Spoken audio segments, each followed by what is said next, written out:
Let me in this instant, or I'll kill you." All this time, the deaf man who was watching the Rakshas was shivering and shaking in a terrible fright. But the blind man was very brave, because he couldn't see, and he called out again, "Oh, you're a Rakshas, are you? Well, if you're a Rakshas, I'm Bakshas, and Bakshas is as good as Rakshas." "Bakshas!" roared the Rakshas. "Bakshas! Bakshas! What nonsense is this? There's no such creature as a Bakshas." "Go away," replied the blind man, "and don't dare to make any further disturbance, lest I punish you with a vengeance. For know that I am Bakshas, and Bakshas is Rakshas' father." "My father?" answered the Rakshas. "Heavens and earth! Bakshas, and my father! I never heard such an extraordinary thing in my life. You, my father, and in there! I never knew my father was called Bakshas."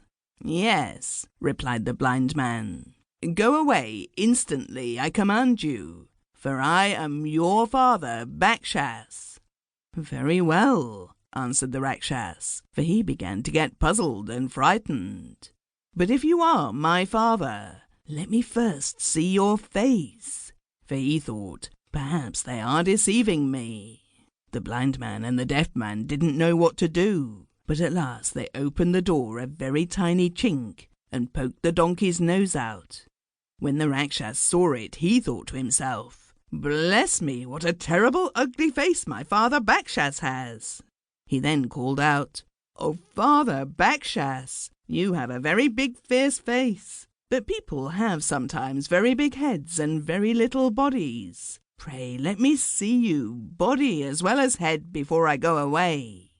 Then the blind man and the deaf man rolled the great big Dobby's chatty with a thundering noise past the chink in the door, and the Rakshas, who was watching attentively, was very much surprised when he saw this great black thing rolling along the floor. And he thought, "In truth, my father Bakshas has a very big body as well as a big head. He's big enough to eat me up altogether. I'd better go away." But still he could not help being a little doubtful. So he cried, "Oh, Bakshas, Father Bakshas, you have indeed got a very big head and a very big body. But do, before I go away, let me hear you scream." For all Rakshas scream fearfully.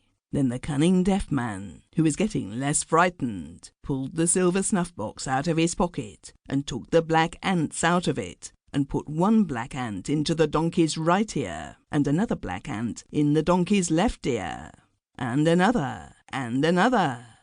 The ants pinched the poor donkey's ears dreadfully, and the donkey was so hurt and frightened he began to bellow as loud as he could. "Eh-ah, eh-ah, eh-ah, ah." And at this terrible noise, the Rakshas fled away in a great fright, saying, "Enough, enough, Father Bakshas! The sound of your voice would make your most refractory children obedient." And no sooner had he gone than the deaf man took the ants out of the donkey's ears, and he and the blind man spent the rest of the night in peace and comfort. Next morning the deaf man woke the blind man early, saying, "Awake, brother, awake! Here we are indeed in luck. The whole floor is covered with heaps of gold and silver and precious stones." And so it was, for the Rakshas owned a vast amount of treasure, and the whole house was full of it. "That is a good thing," said the blind man. "Show me where it is, and I will help you to collect it." So they collected as much treasure as possible and made 4 great bundles of it. The blind man took one great bundle, the deaf man took another, and putting the other 2 great bundles on the donkey, they started off to return home. But the Rakshas whom they had frightened away the night before had not gone very far off, and was waiting to see what his father Bakshas might look like by daylight.